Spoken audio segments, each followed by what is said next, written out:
What's your coaching advice for those middle managers to be like, hey, you've got this sweetheart job, but you've got to keep adding value to your people? Like, what are they to do, I guess, is the question, those middle managers? Get better, which means generally they need coaching almost more than the CEO does, because they're in certain behavior modes, and you don't manage your way to great success. That's not how business works. You innovate, you create, you revolutionize, you lead. You know, the difference between a leader and a manager is significant. If a manager can learn how to lead and basically create better leaders under herself, that's when she is the most effective person in that managerial role. She doesn't see herself as a manager. She sees herself as somebody growing people. Got it. Growing leaders in their own way. Give me an example of that, because I love that. You can't manage your way to success. You have to manage or you have to lead versus manage. Or what's the difference? You've coached salespeople, you've managed salespeople. What's the difference between managing salespeople and leading salespeople? Like, give us a real tactical example or something. If you see them, what you have to do, a real leader finds a way to make people better.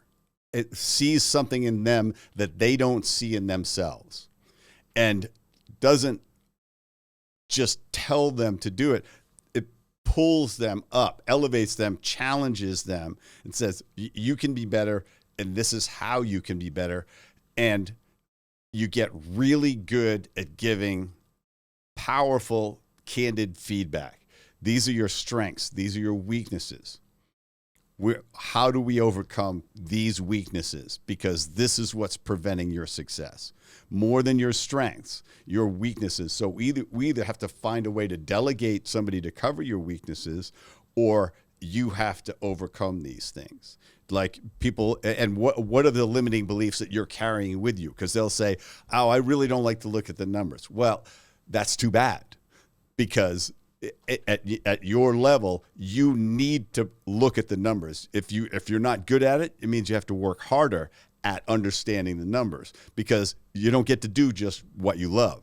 Right. You got to do what you love and what's important for you to succeed at, which means you've got to understand what these numbers mean, and you've got to have a rhythm for looking at them on a regular basis. If you don't, you're not going to stay at this position. It's really important to help people understand. It's like, we're not looking for a place for you to comfortably retire while you're still working. If you're not getting better, you're getting worse. You have to be moving up, or you're moving out. I love it. And you have to say that, because the only way a business gets stronger is if everybody is trying to get better. And as soon as a person says, this is as far as I want to get, I'm coasting at this point, because I can get this done. I get everybody doing, I get everything humming underneath me, and they're not putting the energy into growing people, and they're not straining themselves. And you'll be able to find them, and you can say, this is a glorified sinecure for you. This is like you've made a comfortable office where you've delegated everything, and you're surfing Facebook all day. Instead of saying, who do I need to focus on to make better, or who do I need to repurpose, retrain, or replace?